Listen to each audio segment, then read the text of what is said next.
look at the US economy over the last 50 years, companies had about a 1 in 20 chance of being disrupted, that is, of having to change their business model and to adapt.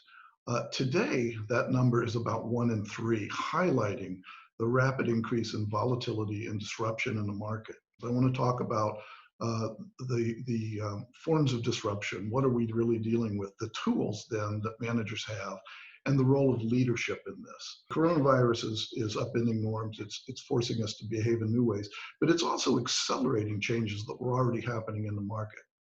An example of this would be the rapid increase in online purchasing.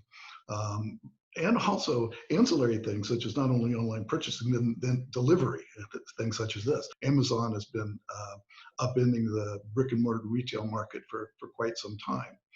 There are some new developing technologies that have the potential to disrupt significant parts of the economy. If you look at artificial intelligence and you look at autonomous vehicles, the potential to disrupt not only blue-collar jobs, say in long-haul trucking, but also white-collar jobs in medical diagnostics. Another sector, which I think is informative, is the upstream oil and gas sector. These are the independent oil companies in the United States.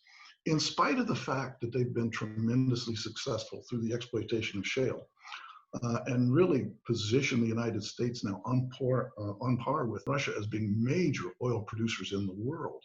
It's been done at a period of time with a backdrop of rising public dissatisfaction with the sector because of concerns of climate change. And with that comes increased activism, concern by large funds about environmental, social, and governance issues, also driven by climate change. And then a few basic concerns about the basic business model. The results of this, there has been enormous capital flight. Capital is not available to these companies today, the majority of them. And what we're seeing now is the advent of bankruptcies, restructurings. My expectation is that there will be significant consolidation. So in spite of the fact that you have a sector which has been tremendously successful in doing what they do, which is finding energy, the question as to whether you can be a viable public small to mid-cap energy company is really not answered. And so you see the impact of changing preferences, of changing environmental and governance and issues, etc. The last, I think, informative example is really the dairy industry. The dairy industry today in parts of the country are experiencing bankruptcy rates that really approach that of the Great Depression. And it's for one reason and one reason alone. Changing consumer preferences has totally upended the supply and demand equation in that industry. Disruption, it's happening, it's accelerating, it comes from lots of sources, and you have to be able to deal with it. Given that as a backdrop, you're a manager in a company, what tools do you have? I mean, what tools do you have to deal with this? At its most basic elemental level, to survive and create economic value, you have to generate economic returns over your cost of capital and in excess of your average competitor. In order to generate economic returns in excess of your average competitor, you have to have a sustainable competitive advantage. There are one of two ways to do that. You can command a higher price for your product in the market, and or you have lower costs. Sounds incredibly straightforward. And the fact is, it's really hard. And statistically, only about 1 in 11 companies are able to do this. You have to ask some difficult questions and answer difficult questions. One is, what is your core asset? What is it really? And is that asset earning its cost of capital? Are all your business lines earning your cost of capital? What's your core strength? I mean, is it product differentiation? Is it cost of manufacturing? Is it customer loyalty? Is it scale? So is your company organized appropriately? Do you have the right skill sets, the right people in the right places? These are very difficult questions to answer. In order to answer them, you have to have data, objective data, and you have to have a leadership team which has the capability of gleaning actionable information out of this data. I define leadership as the CEO and his or her direct reports, call that the senior management team, and the board of directors. Generally speaking, this group of people spends most of its time looking at strategy, tactics, and certainly the operations of the company. So when you look at high-performing companies, do you find that they all have a good strategy? Is that how they survive? And the answer is no. And I'll quote Peter Drucker here. What he says is, culture eats strategy for breakfast. And this appears to really be the truth. A good culture is centered around purpose and has principles that are understandable, actionable, and dynamic. Two great examples, I think profound examples of this, are Amazon and Jeff Bezos' 13 business principles. These principles inform every action that occurs and every decision that occurs within the company. The second one, which I think is significant and well known, and that is Bridgewater, which is a large hedge fund, and Ray Dalio's principles. So at this point in time, you have to ask yourself, well, what is the magic in this? I mean, I don't quite understand why, how this works. What are they trying to achieve?